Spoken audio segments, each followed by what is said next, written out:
बारामती तालुक्यामध्ये फोंडवाडा येथील एका तरुणानं आत्महत्या केली होती। मात्र तरुणाच्या आत्महत्येस नेमकं कोण कारणीभूत आहे या संदर्भात आज बारामतीमध्ये एक रास्ता रोको आंदोलन झालं। शिवसेनेने खरं तर या सगळ्या आंदोलनाला पाठिंबा दिला।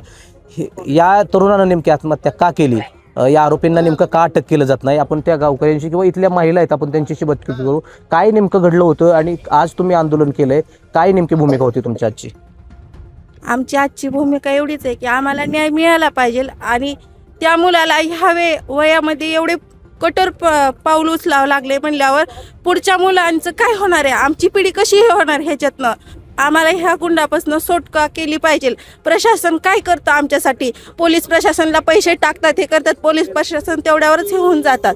त्यांनी न्याय देतात का? हा जो गावगुंड आहे कोण आहे? गावगुंड हा सतीश पिसाळ, हा गावगुंड आहे। मोकाट गावात फिरतो, गावात राहतो येऊन, तरी त्याला कुणीही काही करू शकत नाही। सगळेजण ज्याचे त्याचे ते पैसे टाकले की जिथे तिथे तो पैसा टाकतो, सगळीकडे त्याचं जिथं पैसा टाकल तिथे आम्ही पळतो। कशासाठी पळतो?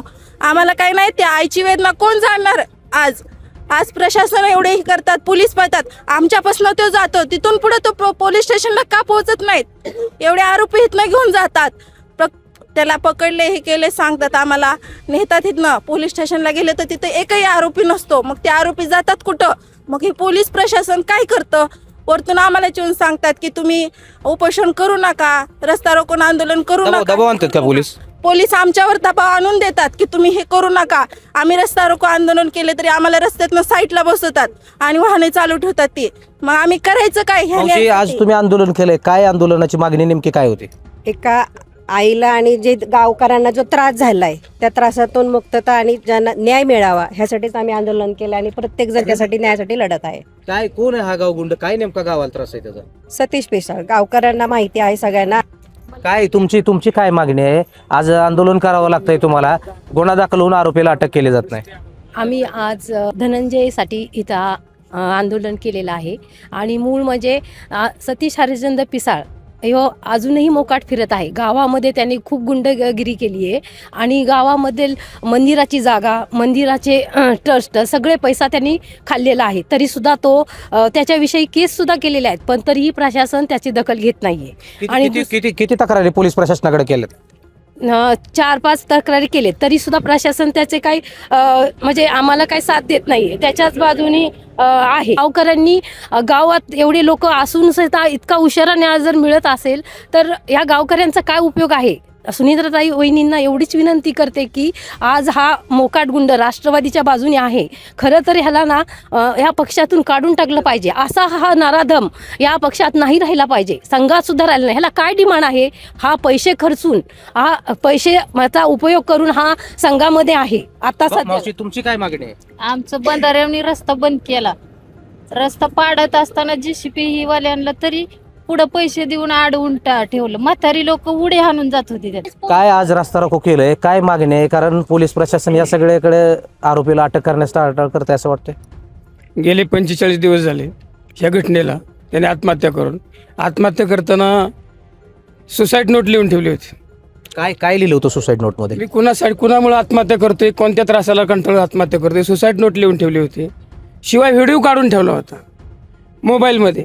आणि ह्या 2 गोष्टी असून त्या व्हिडिओमध्ये सांगितलं होतं माझ्या खिशातली सुसाईड नोट जर कोणी गायब केली तर मी माझ्या बहिणीच्या पुस्तक वहीमध्ये घरी परत दुसरी सुसाईड नोट लिहून ठेवली की कोणी गायब करू नये म्हणून। सुसाईड नोट व्हिडिओ असताना, एवढा इव्हिडन्स असताना त्यांना अंतरिम जामीन मिळतो? म्हणजे पोलीस डिपार्टमेंटने जाणून बुजून सुसाईड नोटचं त्याला जोडलीच नाही कोर्टाकडे जाताना, कोर्टाच्या निर्देशनास ते आलंच नाही। ज्या वेळेस आम्हा लोकांना समजलं त्यावेळेस पुरवणीमध्ये ह्याच्यामध्ये जबाबामध्ये ते सुसाईड नोट जोडली। न्यायदेवतेला वेळ नाही, चालढकलपणा चाललाय आणि त्यामुळं तो माणूस इकडं फिरतोय। ते फिरल्यामुळं ग्रामस्थांच्या दहशत आहे। दूध संघाच्या बैठकीला हजर राहतोय, किती विशेष आहे। 45 दिवसाच्या आतल्या ह्यामध्ये दूध संघाच्या मिटिंगला माणूस ते हजर उपस्थित राहतोय। गुन्हा दाखल झाल्यानंतर दूध संघाच्या मिटिंगला तो हजर आहे। परत पोलीस डिपार्टमेंटने सुपा पोलीस स्टेशनने 2 गुन्हे दाखल केलेत। सकाळपासून गुन्हा नोंदवायचं काम चाललं होतं, ते 2 वाजेपर्यंत पेट्रोल पंपावर होते। त्यावेळेस पोलीस डिपार्टमेंटने बाबा हा गुन्हेगार आहे म्हणून त्याला आधीच सापळा रचायला पाहिजे होतं, त्याला जाऊन का दिलं? पोलीस प्रशासनाने चाल दाखल केली का? गुन्हा दाखल सरळच आहे, केलेलीच आहे। आमचा तर आरोप आहे। म्हणून आज आम्ही प्राथमिक स्वरूपामध्ये ग्रामस्थ आणि सर्व पक्षीय कार्यकर्त्यांनी हे न्याय मिळण्यासाठी ह्या परिसरातली दहशत संपवण्यासाठी आम्ही हे रस्ता रोको प्राथमिक स्वरूपात आंदोलन केलेलं आहे. पण येणाऱ्या 22 तारखेला या राज्याचे नेते, शिवसेनेचे आमचे नेते संजयजी राऊत राम रक्षा आरतीसाठी मोरेश्वराला येणार आहेत.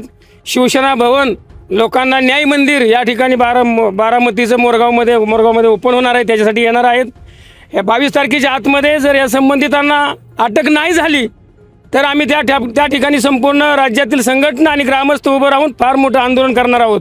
कोण हा गावगुंड कोण आहे आणि एवढी गावावर काय नेमकी त्याची गावगुंड म्हणजे सर्वांनाच माहिती गावगुंड कोण आहे. ते सतीश पिसाळ नावाचा एक व्यक्ती अल्पशिक्षित आहे, पूर्वी शेळ्या वेळत होता. पण साहेबांच्या जीवावरती, साहेबांच्या सगळ्या गोष्टीवरती तो नावारूपाला आला. या गावचा नेता घडला. नेता झाल्यानंतर दूध संघाचा संचालक झाला आणि त्याचा इतका मोठा म्हणजे दहशत आहे की गावाच्या बंधाऱ्याच्या शेजारी भले 10 फूट बाय 100 फुटाची भिंत बांधली, लोकांना जाण्याचा रस्ता सुद्धा बंद केला, नाही गावाला वेटीच धरलं होतं कुणाच्या जीवावरती. तर माझं वहिनींना विनंती आहे की दादांच्या मृत्यूची केस बारामतीमध्ये दाखल करा म्हणून आम्हाला आंदोलन करावं लागलं. आणि आज ही अशी परिस्थिती झाली म्हणजे कायदा सुव्यवस्था आणि गृह खातं करताय काय? दादांना न्याय मिळू शकत नाही. हे तर सर्वसामान्य माणसं आहेत म्हणून शेवट आम्हाला रस्त्यावरती उतरावं लागले. राष्ट्रवादीचा एक दूध संघाचा संचालक गावामध्ये एवढी दहशत करतो आणि उपमुख्यमंत्री सुनेत्रा पवार अशा लोकांना पक्षामध्ये पोचतायत का, असा आरोप देखील या गावकऱ्यांकडून केला जातोय. पोलीस प्रशासनावर देखील या गावकऱ्यांनी गंभीर आरोप केलेत. हा आरोपी गुन्हा दाखल झाल्यानंतरही पेट्रोल पंपावर बसतो, मात्र पोलीस प्रशासन जाणीवपूर्वक दुर्लक्ष करून या आरोपीला अटक करण्यास टाळाटाळ करतं. तर या अधिकाऱ्यांवर देखील तेवढीच कडक कारवाई खरं तर प्रशासनानं केली पाहिजे. यामुळे राज्याचे गृहमंत्री देवेंद्र फडणवीस यांनी या गुन्ह्यातील जो आरोपी आहे आणि या गुन्ह्यामध्ये ज्या पोलीस प्रशासनानं गुन्हा दाखल करायला चालढकल केली त्यांच्यावरती देखील कडक कारवाई केली पाहिजे अशी मागणी गावकऱ्यांकडून केली जाते. कारण हा आरोपी दूध संघाचा संचालक आहे जो राष्ट्रवादी अजित पवार गटाच्या निगडीत आहे आणि गुन्हा दाखल होऊ नये तो दूध संघाच्या बैठकीला उपस्थित राहतो.